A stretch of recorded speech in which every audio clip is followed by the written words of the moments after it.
दीवानापन episode 67। अब आगे। पर तभी अचानक से अनु ने कहा, लेकिन हाँ, बहुत सारे दुश्मन ऐसे होते हैं जो गलत फायदा भी उठाना जानते हैं। जैसे कि अगर एक लड़की और लड़का एक दूसरे के दुश्मन हैं, तो कभी कभी कुछ लड़के बहुत ही घटिया होते हैं और वो लड़की का गलत फायदा उठाते हैं और तब उनके बीच ये सब कुछ हो सकता है। लेकिन वो सिर्फ पेनफुल होता है, उसमें कोई मजा नहीं आता, बल्कि सिर्फ तकलीफ होती है। पर तुम मुझसे ऐसा क्यों पूछ रही हो? जैसे ही अनु ने ये बोला, अचानक से जन्नत के दिमाग में चल रही सारी बातें क्लियर हो गई और वो दूसरे ही पल गुस्से से दांत पीसते हुए बोली, तो इसका मतलब वो मेरा फायदा उठाने की कोशिश कर रहे थे। अब समझ आया उन्होंने मेरे साथ ऐसा क्यों किया। उन्हें लगता है कि वो इस तरह से मेरे साथ करेंगे तो वो मुझे बर्बाद कर देंगे। पर ये इम्पॉसिबल है, क्योंकि मेरा नाम भी जन्नत है। अगर उन्हें जन्नत का दरवाजा ना दिखा दिया तो मेरा नाम भी जन्नत नहीं। उसे खुद में बातें करते देख अनु ने उसके सिर पर हाथ रखते हुए कहा, तुम क्या खुद में बात कर रही हो? Are you okay? तुम्हारी तबीयत तो ठीक है ना? उसके सवाल को पूछते ही एक पल के लिए जन्नत और हड़बड़ा गई और उसने तुरंत जल्दबाजी के साथ कहा, हाँ, मैं बिल्कुल ठीक हूँ। मुझे क्या होगा, चलो हम अपना काम करते हैं। ये सुनकर अनु ने मुंह बनाया। उसके बाद जन्नत काम करने लगी और कुछ ही देर में वो वॉशरूम एरिया की तरफ जाने लगी। पर जैसे ही वो वॉशरूम एरिया की तरफ गई, अचानक से सामने का नजारा देखकर वो बिल्कुल दंग रह गई और उसके मुंह से एक आवाज निकली, तुम। इधर दूसरी तरफ मुंबई में इस वक्त तन्मय अपने स्टडी रूम में थे। तभी स्टडी रूम का दरवाजा खुला। भावना अपने हाथों में नाश्ते की ट्रे लेकर अंदर आते हुए बोली, तन्मय, आप ब्रेकफास्ट क्यों स्किप कर देते हैं? आप दिन रात काम करते हैं, इसके लिए हेल्थ भी जरूरी है। चुपचाप ब्रेकफास्ट कीजिए, मैं इसलिए यहीं पर लेकर आ गई। ये कहते हुए उसने ब्रेकफास्ट को टेबल पर रख दिया। तो तन्मय ने कहा, भावना, अभी मुझे भूख नहीं है। ये सुनकर भावना तन्मय को ध्यान से देखने लगी। कुछ पल ऐसे ही देखते रहने के बाद वो मुस्कुराई। फिर वो बोली, मुझे पता है आपको भूख क्यों नहीं है। मैंने आजकल कुछ ज्यादा प्रेशर डाल दिया ना आप पर जन्नत को ढूंढने के लिए। पर आप फिक्र मत कीजिए, अब मैं आप पर कोई प्रेशर नहीं डालूंगी, क्योंकि मुझे पता है आप भी दिन रात उसे ढूंढने के लिए मेहनत कर रहे हैं। आई एम सॉरी, अब से मैं ऐसा नहीं करने वाली। उसकी ये बात सुनकर तन्मय ने उसके हाथ को पकड़ा और उसे अपने गोद में बिठाते हुए बोला, यू नो वॉट भावना, तुम्हें अपनी बीवी के तौर पर जिंदगी में पाकर मैं वाकई बहुत खुश हूँ और तुमने आज तक जिस तरह से मुझे संभाला है, मेरे अच्छे बुरे वक्त में मेरा साथ दिया है, इस तरह से सिर्फ एक अच्छी पत्नी ही दे सकती है। पर शायद मुझे लगता है कि कभी कभी मैं तुम्हें वो प्यार नहीं दे पाता, वो खुशी नहीं दे पाता, यहाँ तक कि तुमसे इतनी बड़ी बात भी छुपा कर रखा था। शायद मैं तुम्हें डिजर्व नहीं करता। तन्मय की ये बात सुनते ही भावना तुरंत तन्मय के मुंह पर अपनी एक उंगली रखते हुए बोली, तन्मय, प्लीज आप दोबारा से ऐसी बात मत कीजिएगा। आपको पता है, जब मैं आपके साथ अपने मॉम डैड का घर छोड़कर भागी थी, उस वक्त पूरी फैमिली मेरे खिलाफ थी। सभी अगर मुझे गलती से भी एक बार पकड़ ले तो मुझे जिंदा मार डालते। पर उस वक्त आप थे जिसने मेरा साथ दिया, मुझे सबसे छुपा कर यहाँ मुंबई लेकर आए और फिर हमने ये छोटा सा आशियाना बनाया और मैंने आपको इतना बड़ा नाम कमाते हुए देखा है। वक्त कितनी जल्दी बदल जाता है, पर वक्त के साथ गुजरी हुई यादें कभी नहीं बदलती और ना ही वो कभी भूली जा सकती हैं। मुझे आज भी सब कुछ याद है। आप दुनिया के बेस्ट हस्बैंड हैं। आपके जैसा हस्बैंड हर कोई पाने को तरसती है, खासकर मेरी सहेलियां कुछ तो आप पर अभी भी लाइन मारती है। ये सुनकर तन्मय मुस्कुरा दिए और भावना को ध्यान से देखते हुए बोले, तुम्हें लगता है कि अगर जन्नत हमें वापस मिलेगी तो वो हमें पहले जैसा प्यार करेगी? ये सुनकर भावना ने उदासी के साथ कहा, सच कहूं तो मुझे नहीं लगता कि वो पहले जैसे हमें मॉम डैड वाला प्यार कर पाएगी, क्योंकि उसके दिल में ये बस गया है कि हम उसके असली माँ बाप नहीं हैं, इसलिए तो वो हमसे दूर चली गई। ये सुनकर तन्मय ने कहा, तो अगर वो तुम्हारे साथ परायों जैसा बिहेव करेगी तो तुम कैसे संभालोगी खुद को? क्या तुम इसके लिए तैयार हो? ये सुनकर मुस्कुराते हुए भावना ने कहा, अभी तक उसका प्यार देखा है, अब उसकी नफरत को भी देखने के लिए मैं तैयार हूँ। मुझे फर्क नहीं पड़ता वो मेरे साथ कैसा बिहेव करेगी, बस मैं चाहती हूँ वो जल्द से जल्द मिल जाए और मेरी नज़रों के सामने रहे, फिर मैं उसके गुस्से और नाराजगी को भी झेल लूंगी। ये सुनकर तन्मय मुस्कुरा दिए, लेकिन तभी उन्होंने नाराजगी के साथ कहा, क्या तुम्हें पता भी है रिधान इस वक्त कहाँ है? मुझे तो वो कुछ बताता नहीं है, तुमसे ही बात करके गया होगा। रिधान का जिक्र सुनकर भावना ने अपना सर ना में हिलाते हुए कहा, सच कहूं तो रिधान के बारे में मुझे भी नहीं पता। मैं कल से उसके पास कॉल कर रही हूँ, पर वो लड़का मेरा कॉल तक पिक नहीं कर रहा है, पता नहीं कहाँ चला गया है। मुझे तो उसकी बहुत टेंशन होती है। काश उसकी जिंदगी में कोई एक ऐसी लड़की आए जो उसे लाइन पर ला दे और उसे एक अच्छा लड़का बना दे। बेशक से वो सक्सेसफुल है, उसके पास सब कुछ है, लेकिन हम दोनों उसके माँ बाप हैं और जिस तरह हमें एक बेटा चाहिए वो इस तरह नहीं है। मुझे भी शौक होता है कि मेरा बेटा टाइम से घर आए, हमारी बातें माने, हमारे साथ वक्त बिताए, पर वो ऐसा कुछ भी नहीं करता। लेकिन मुझे ऐसा लगता है कि वो वैसा तभी बन पाएगा जब उसकी जिंदगी में कोई लड़की आएगी जो उसे अपने तरीके से सुधरेगी। ये सुनकर तन्मय ने गहरी सांस लेकर कहा, उसके पीछे लड़कियां तो पागल है, पर मैं नहीं चाहता कि कोई ऐसी वैसी लड़की मेरे इस खानदान की इकलौती बहू बने। मैं चाहता हूं कि हमारे खानदान की बहू ऐसी हो जिसे दुनिया देखे और दुनिया तारीफ करे कि हाँ, सूर्यवंशी खानदान के इकलौते बेटे की वो बहू है। ये सुनकर भावना ने मुंह बना कर कहा, फिर तो हमें रिधान के लिए लड़की देखना अभी से शुरू कर देना चाहिए, क्योंकि उसकी उम्र हो गई है शादी की, और अगर हम अभी से लड़की नहीं ढूंढेंगे तो हमें बाद में बहुत देर हो जाएगी। ये सुनकर तन्मय ने कहा, हमें लड़की ढूंढने की जरूरत नहीं है, क्योंकि मेरे पास खुद एक लड़की है। ये सुनकर भावना हैरानी के साथ बोली, कौन है वो लड़की और आपने मुझे अभी तक बताया क्यों नहीं? ये सुनकर तन्मय ने मुस्कुरा कर कहा, एक्चुअली वो मेरे दोस्त की बेटी है।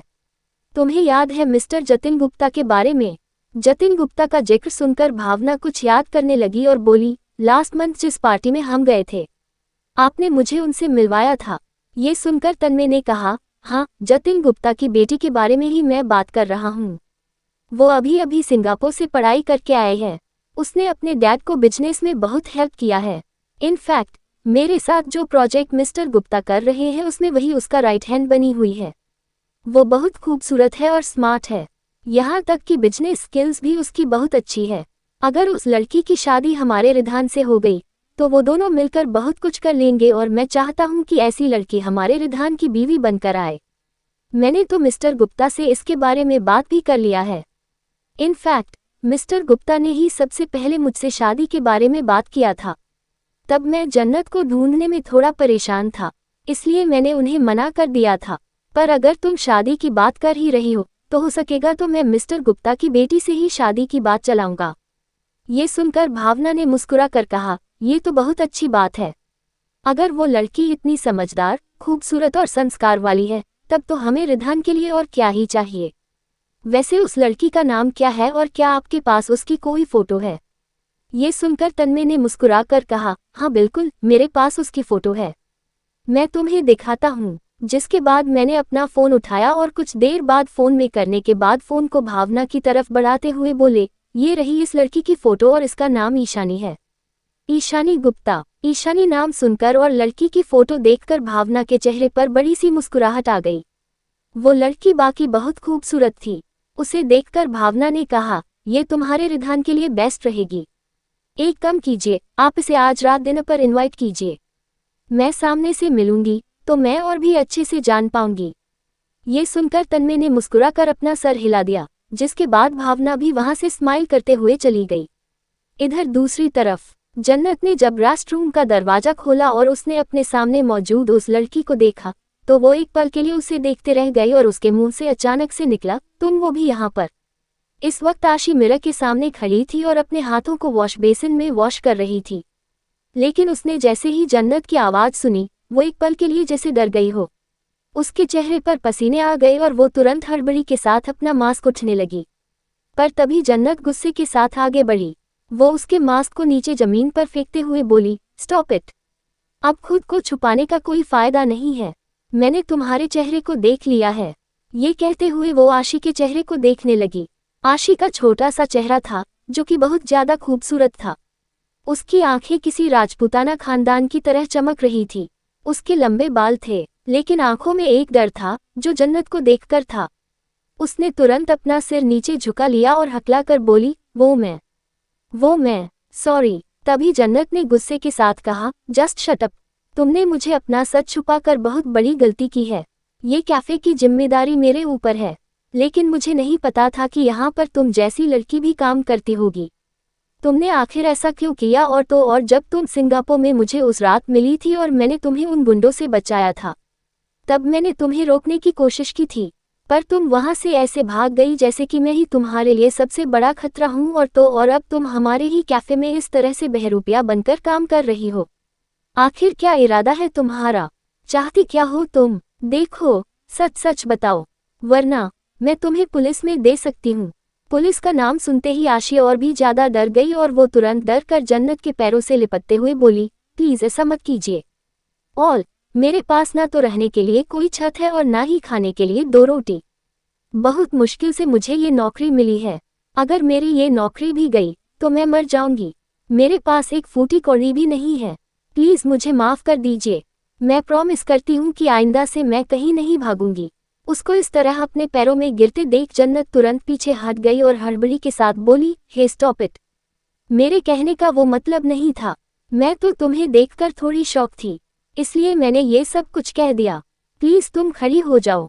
मैं कोई कैफे की मालकिन नहीं हूँ जिसके आगे तुम ऐसे गिड़गिड़ा रही हो। इनफैक्ट मैं खुद भी मैनेजर के आगे गिर जाती हूँ। पर मैं तुम्हारे अच्छे के लिए ही बोल रही हूँ, क्योंकि अगर मैनेजर को पता चला कि तुमने झूठ बोलकर यहाँ पर काम किया है तो प्रॉब्लम हो जाती। ये सुनकर आशी आंखों में आंसू आ गए और वो अपना सर नीचे झुकाकर बोली, I am sorry. Next time से ऐसा नहीं होगा। ये सुनकर जन्नत ने कहा, पर मुझे अभी तक एक बात समझ नहीं आई। तुमने झूठ क्यों बोला कि तुम्हारे चेहरे पर दाग है और तुम्हारा चेहरा जल गया है, और तुम ऐसे मास्क में क्यों घूम रही थी? अगर तुम इतनी खूबसूरत हो तो तुम्हें अपना चेहरा दिखाना चाहिए। आई नो, यहाँ पर जो खूबसूरत होता है उससे लोग बहुत ज्यादा जलते हैं, पर फिर भी तुम्हें इस तरह से मास्क में खुद को ढक कर नहीं रखना चाहिए। ये सुनकर आशी अपनी नजरें चुराते हुए बोली, मेरे कुछ पर्सनल रीजंस है और थैंक यू सो मच। आपने मेरा सीक्रेट रखा। ये कहकर उसने वो मास्क उठाया और वापस से मास्क पहनकर जाने लगी। पर तभी जन्नत ने उसके हाथ को पकड़ लिया। आशी के चलते कदम रुक गए, लेकिन जन्नत उसके सामने आए और उसके मास्क को निकालते हुए बोली, अगर तुम्हें यहाँ काम करना है तो तुम्हें असली पहचान के साथ काम करना होगा, क्योंकि मैं तुम्हारा ये सीक्रेट नहीं छुपा सकती। इसलिए अब जाओ और ऐसे ही काम करो।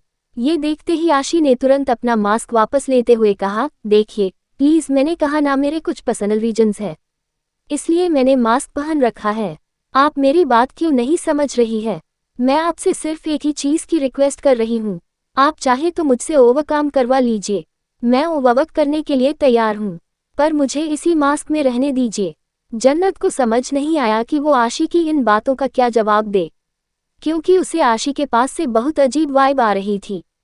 तभी आशी ने अपना मास्क लिया और जल्दबाजी के साथ उसे पहनकर बोली, थैंक यू सो मच।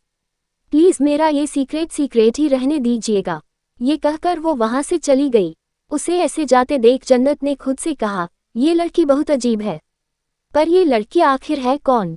पता नहीं क्यों मुझे तो अब इसके नाम पर भी डाउट हो रहा है।